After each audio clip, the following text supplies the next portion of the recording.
Good morning, everyone. Good morning. I think I learned just this morning from a technician. Thank you for that wonderful introduction. I feel both young and old now at the same time. And thank you to the organizers from the Fritt Ord Foundation, as well as the Koro organization, Bo and Christine in particular, who have invited me and with who I'm working together at the moment on a project here in Oslo. And of course, it's a great honor to share the stage with Rada and with Nancy Hollander, some of the most militant and courageous people I've had the chance to meet. Also, it was, of course, wonderful to be welcomed by what is probably the most happiest drone that I've ever seen in my life. I don't think they all so transparently introduce themselves and then voluntarily commit suicide in the back of the theater. I would definitely wish that to be the fate of all drones. So, Nancy has already elaborated on the way that the now 15-year-old war on terror has impacted our present global condition, and how this war has changed our political and our judicial system in an unprecedented way. And I want to add to this through my work as an artist with two specific concepts that I want to discuss with you. The first is war on terror propaganda, and the second is war on terror propaganda art. And I hope that that will allow us to discuss how we as artists can contribute to fighting the terror of the war on terror. Hence the title of this lecture, Art Against the War on Terror. Now, in the war on terror, we have witnessed the emergence of what I would like to refer to as the expanded state, the merger of public and private infrastructures, state agencies and corporate organizations that operate largely outside of democratic control, as Nancy just elaborated on in relationship to AT&T, for example. It has allowed for private military corporations to influence public foreign policy. It has allowed for new models of war prisons to emerge. And it has allowed for what Jeremy Scahill and Glenn Greenwald have termed death by metadata. The possibility of being killed through a drone strike simply because one's phone or internet use indicates that one might be vaguely or through secondary or third sources be related to a terrorist suspect. So terror, I would like to argue, in length of Nancy, begins the moment systems of governmentality move beyond the realm of checks and balances, beyond any form of legal or democratic control. So that is what I earlier referred to as the terror of the war on terror. So the first question then is, why? In the sense of, why did the war on terror succeed in gaining such enormous political, economic, judicial power over our lives? When did it claim this power, or when did we somehow hand it over voluntarily? Anthropologist and social scientist Joseph Masco, in his book Theater of Operations, claims that to understand the war on terror, we must understand first of all, the heritage of the Cold War, on which he writes the following. Here for some collective reading. In the White House, nuclear fear was immediately understood to be not only the basis of American military power, but also a means of installing a new normative reality in the United States, one that could consolidate political power at the federal level by reaching into the internal lives of citizens. By focusing Americans on an imminent end to the nation state, federal authorities mobilized the bomb to create the Cold War consensus of anti-communism, capitalism, and military expansion. Now, I believe this is a crucial passage from Masco's book for several reasons. First of all, he emphasizes the importance of fear on a collective nationwide scale. Fear has a political, but also an affective capacity. It allows to create a feeling of common interest in the face of our imminent destruction across communities and peoples that earlier might never have felt as if they were one nation. Fear is also what brings us to hand over our agency as citizens to our government, to hand over our agency to the expanded state. The perpetual image of the imminent destruction of our families, of our friends, of our communities, paralyzes our capacity to critical examination. So it provokes the feeling we must act instantly, without identifying who exactly we are fighting against, or even better, who exactly we are fighting for. So Masco explains the importance of this culture of fear in order to construct a new normative reality in which citizens accept the workings of their government and the enemy we are supposed to defend ourselves against without question. And essentially that means that we accept that we are no longer citizens in the traditional sense of the word, but instead we become a form of civil defense against imminent threats, first in the Cold War and now in the war on terror. This process is essentially what theorist Noam Chomsky and media theorist Edward Herman in the late 80s defined as the workings of modern propaganda. The use of fictional threats, of a fictional enemy, to increase monopolies of power in the realm of state and corporate organizations, who then, through politics, the economy, and media, construct a normative reality that benefits the shareholders of fear and the shareholders of war. That obviously all sounds horrifyingly familiar if we turn to our current predicament, having lived through the terror of 15 years of the war on terror. And as such, 15 years of war on terror propaganda. A war in which fighting fictionalized enemies that were once the West's supposed allies, such as the regime of Saddam Hussein or the Taliban, have created actual enemies in the form of franchises like that of Al-Qaeda and the Islamic State. So Joseph Masco notes that the war on terror in that sense is something of a twisted utopia, a kind of imagination gone rogue. We are promised in the war on terror a world without terror, but it actually creates a constant production of terror, which ends up what he describes as a potentially endless recursive loop of threat production and threat response. Now, I'm not speaking here as a political scientist or lawyer, but as an artist. So the question at hand is, how does this notion of war on terror propaganda relate to art? My answer, unfortunately, is in every imaginable way. Why? Because for a fictional threat to become reality, we have to imagine the threat. We have to visualize it. We have to give it form to the point where it can become an actual reality. And art and culture are crucial means to make a fictionalized war a real one. Film, of course, has always been a crucial medium in this regard. In the context of the Cold War, we can think of films like Duck and Cover from 1951 or the televised The Day After from 1983. And watching these films, citizens are essentially, in a very perverted way, asked to continuously witness their own self-destruction over and over again. Their comfortable houses in the suburbs blown away in a matter of seconds in the most excruciating detail.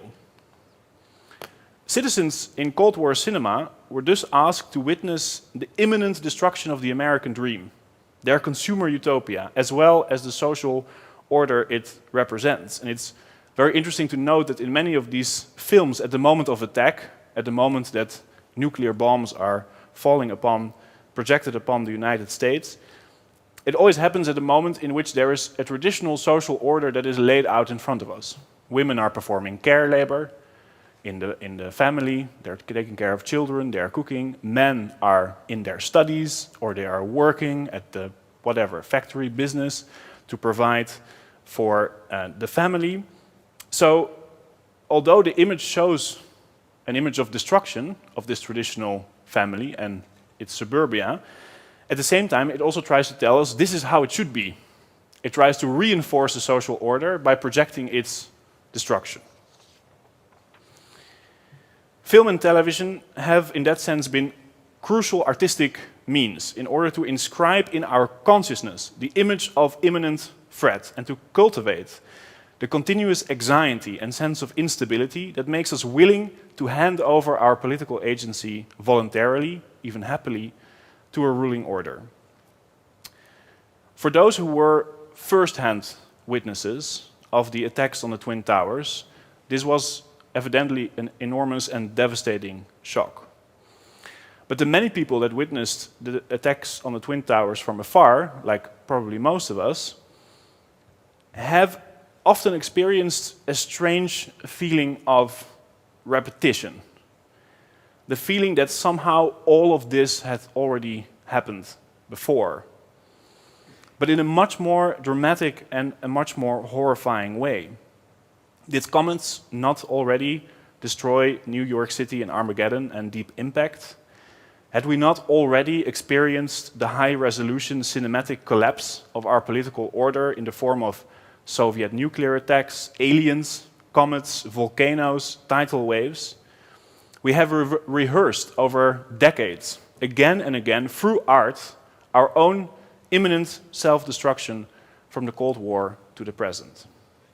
And rather than decreasing the level of cinematic collapse after September 11, the representation of our own self-destruction has only accelerated to an even planetary scale. September 11 was child's play compared to the high-resolution disaster cinema in the form of Roland Emmerich's 2012 or Zack Snyder's Superman film Man of Steel. Man of Steel, by the way, was largely funded by the Pentagon Liaison Film Office that sponsors military apparatus to Hollywood cinematographers that represent the military in what the Pentagon considers an accurate way. That saves millions and millions of dollars in the production of war movies. So, in contrast to these films, the pre-September disaster cinema like Deep Impact or Armageddon is somehow already the new normal. So what I would like to call war on terror propaganda art normalizes the war on terror itself, compared to the planetary state of exception displayed in spectacular disaster cinema. The war on terror itself actually seems really modest, contained, even a rational endeavor.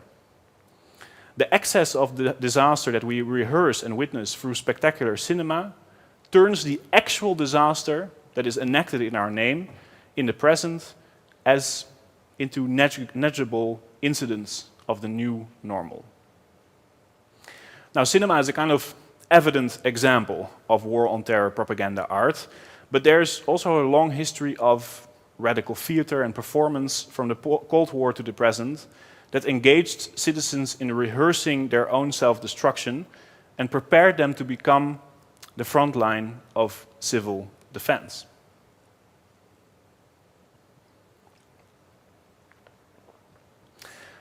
Think of the Cold War mass rehearsals of fictional nuclear detonations, evacuations of cities, and so-called duck and cover drills, such as the 1955 state-engineered scenario called Operation Alert, that you see projected here.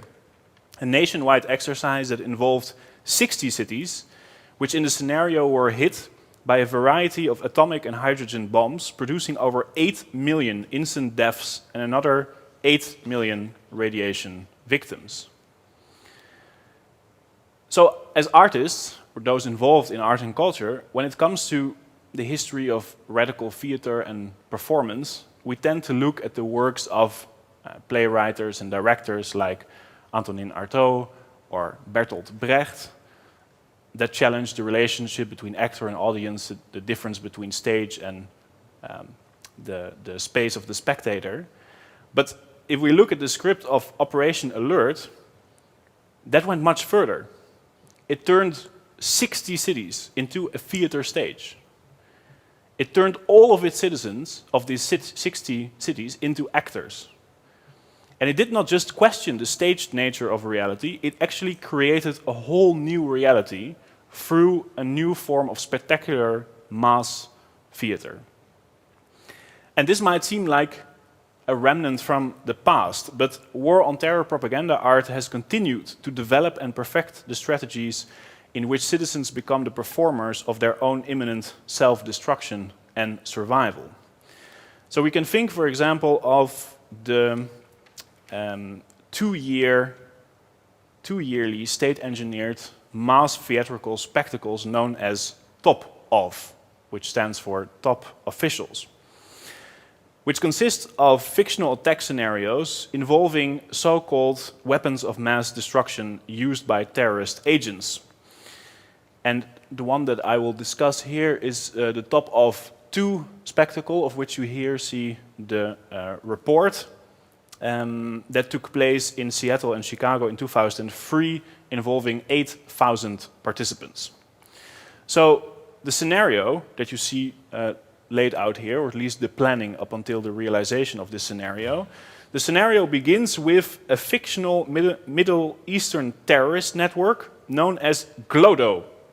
And GLODO stands for the Group for the Liberation of Orangeland and the Destruction of Others, which enact a large-scale radiological attack in Seattle and Chicago. The scenario was played out based on a 200-page script staged in dramatic decors developed by the scenery production house Production Support Services that also creates props for films and theater. And actual journalists were assembled at the Top Of 2 venue control center, where government officials continuously messaged them how the fictional disaster that was played out with 8,000 participants was fully under control.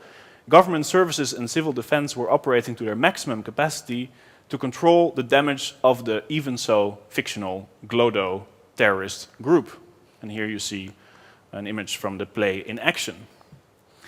So the journalists present at this bizarre event, they were to photograph and document these sceneries, these decors of a destroyed city, to show to the American public the terrifying real threat of a terrorist attack through weapons of mass destruction, and thus legitimized the Bush administration's expansion of the government's reach.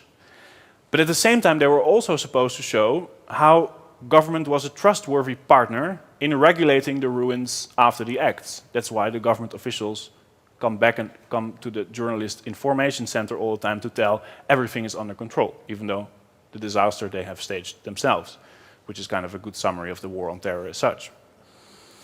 Now, theater theorist Michelle Dent, she was a personal witness. She was amongst the journalists at the Top Of 2 spectacle, and she asked herself the question, who actually are the audience? If this is theater, and I think on a variety of levels we can analyze this as a form of radical contemporary theater, then who is the audience?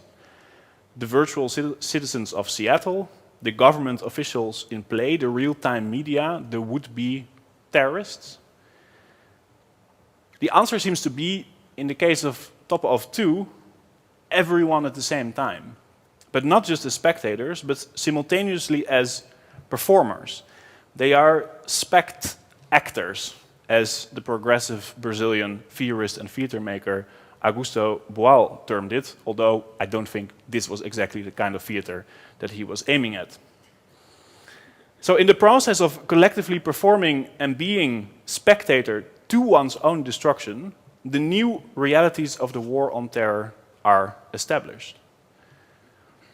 So we witness in Top Of 2 a spectacle so radical, so detailed, and so inclusive of all segments of society that it literally transforms an existing reality into a new one through a totalizing, spectacular theater, through contemporary art.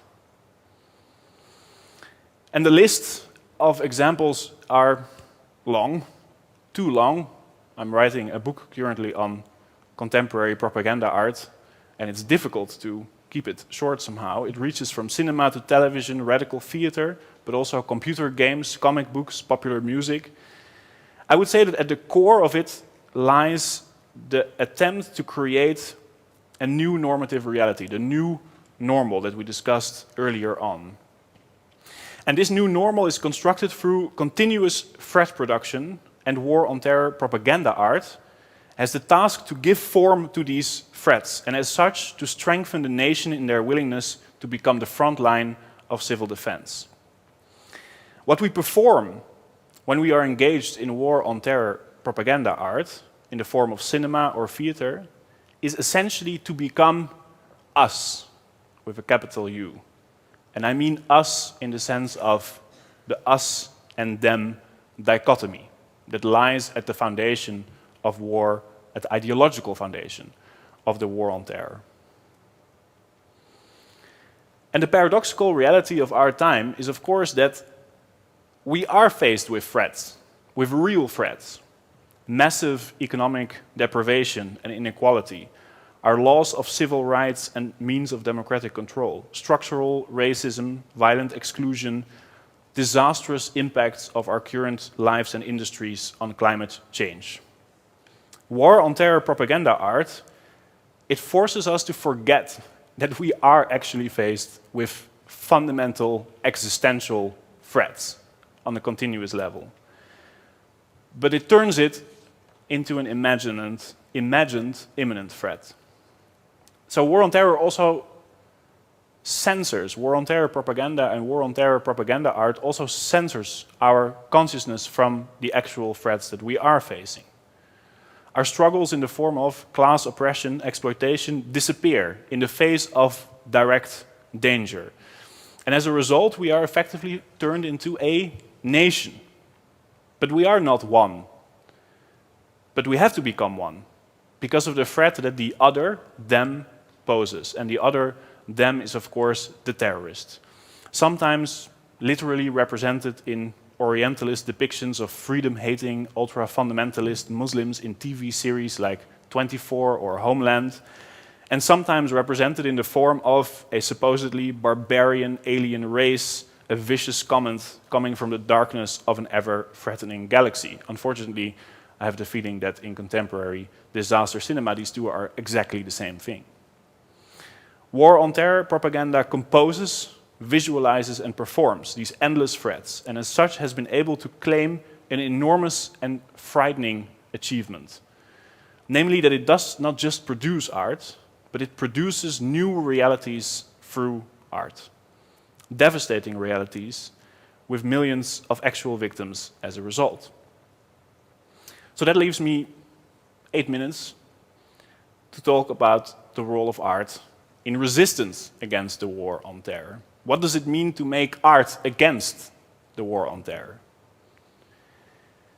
I believe, first of all, we have what we can call a knowledge of form, to analyze and understand the imminent threats underlying the construction of us and them.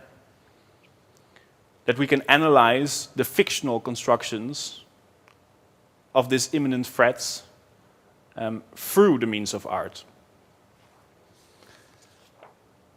And I've shared with you some of the examples through my own research. But to analyze and understand the imaginative force of the war on terror is not enough. What must follow are new organizational models, new imaginaries of how we can effectively resist and overcome war on terror propaganda and its construction of the us and them dichotomy. Philosopher Judith Butler, in her post-September 11 writings, called upon citizens in whose name the war on terror is waged to hear beyond what we are able to hear. To hear beyond what we are able to hear, I believe it means to oppose the us and them dichotomy. To contribute to imagining and realizing a different kind of community that cannot follow these two categories, that that doesn't benefit the interests of the expanded state.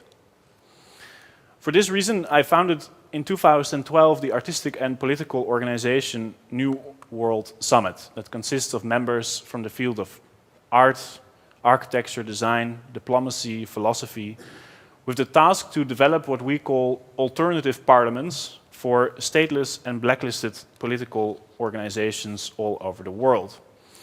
And here you see an example of the first parliament we developed in the Sophienseele in Berlin in 2012 as part of the 7th Berlin Biennial. Around it, flags of organizations that today are placed on so-called designated lists of terrorist organizations, and as such lose their right to travel, to lose their right to a passport. Their bank accounts are frozen. They are effectively placed outside of the realm of so-called democracy. So these alternative parliaments we create take the form of temporal architectural constructions in theaters, art institutions, public spaces, where political organizations prosecuted in the war on terror are invited to speak. And we have organized 6 summits since 2012, from Berlin to Kochi in the state of Kerala in India, from Brussels to the autonomous region of Rojava in northern Syria. 6 stateless parliaments, meaning parliaments that do not aim at representing an existing state order, but to represent those struggling to establish alternative world orders. And many of the organizations that contributed to our summit, as you can see here in an image of the very first New World Summit, they come from long histories of social and liberational, often anti-colonial struggle. And in that sense, it's no surprise that they would find themselves confronted with the neo-colonial war that I believe lies at the heart of the war on terror.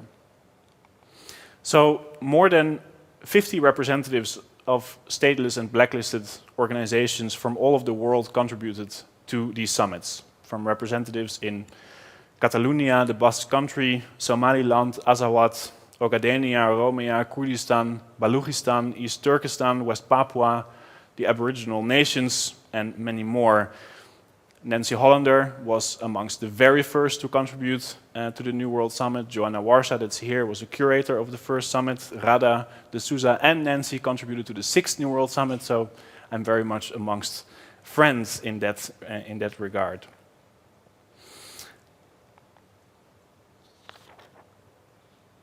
At this moment, the New World Summit is working on a series of collaborative projects with the democratic self-administration of Rojava. And this collaboration is important to close off this introduction with, this lecture with, because it has transcended a step from what you've seen here so far, these temporary parliamentary constructions, these imaginaries of what a stateless parliament could or should be as an oppositional space and as an oppositional imaginary space of the existing political order and the order that wages the war on terror in specific. Now, I don't know how many of you have followed the developments in the northern part of Syria since the start of the 2011 Syrian civil war. This image might be familiar, the militia of the women's protection units, the YPG, that stand at the forefront of the Kurdish revolution, as well as Assyrian and Arab peoples involved, that at the beginning of the Syrian civil war reclaimed their original western part of Kurdistan. And the western part of Kurdistan, west means Rojava. That is why it is known as the autonomous region of Rojava. They reclaimed it from the Assad regime, but not to establish a new state, but to create what they call a stateless democracy, that which the revolutionary thinker Abdullah Öcalan describes as a democracy without the state. It's a radical democratic model, long in the making, through decades of the struggle of the Kurdish people, a struggle very often characterized as being terrorist or being a separatist endeavor. But today, in the northern part of Syria, the autonomous region of Rojava, we see a new political project emerge that doesn't take the form of the state, but the form of a stateless democracy. The democratic self-administration of Rojava, so the autonomous governing body of Rojava, commissioned my organization to contribute to this new model of stateless democracy by designing and constructing a new permanent parliament for the region. And here you see its design. It takes the form of a public parliament in the city of Derk, in the autonomous region of Rojava. And it is a parliament that is designed not as a secluded space for a ruling elite, but as a public space. It literally transforms the parliament into a public space, which is, I think, what lies at the essence of the Rojava revolution, the idea that democracy relates to how we organize the public domain and how we create a radical egalitarian access to the public domain. And that is where it challenges the exclusiveness of the model of state and state democracy alike. So this People's Parliament that you see here is something of a sculpture, a symbol inspired by the Rojava revolution. Here you see the inside of the parliament, designed for about 250 people, which is the average size of the local communes that have engaged in the process of self-governance, of local self-governance in the Rojava region.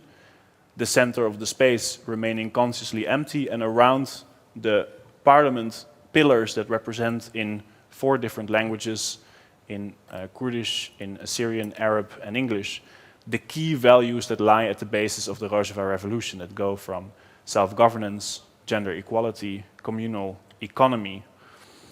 So the space is meant somehow as, the parliament is meant somehow as a symbol for the Rojava revolution, but at the same time it's also a space where its ideals are not just imagined in terms of what we do in the theater, they are also practiced and brought into reality.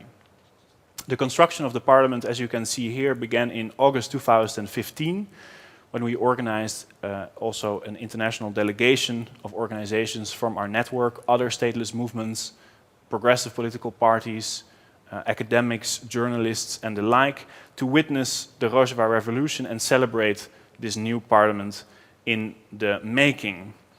And it's important to, here you see the gathering of our delegation with the local community in Derk in the parliament as it is under construction, but it gives a bit of a glimpse of how the performative political assemblies that in the future will take place here. It is important to say that today is November 1. It's a very important day for the Rojavans because it marks the anniversary of their 6 months long fight of the Rojava People's Armies against the Islamic State in the city of Kobani. Today Kobani is liberated as a result, but the Islamic State is still at the front lines of the Rojava autonomous region, are still close. There are continuous threats from the Erdogan regime, from the Assad regime, a painfully and unstable support from the so-called international community in the struggle of the Rojavans to create their new model of stateless democracy. So today, after this conference, at 5:30, I'll be joining our friends from the Kurdish communities and their supporters here in Oslo at the Youngstorget in support of their continuous struggle in attempting to build this new societal model. And I invite all of you, 5:30 at the Youngstorget, to join in this demonstration.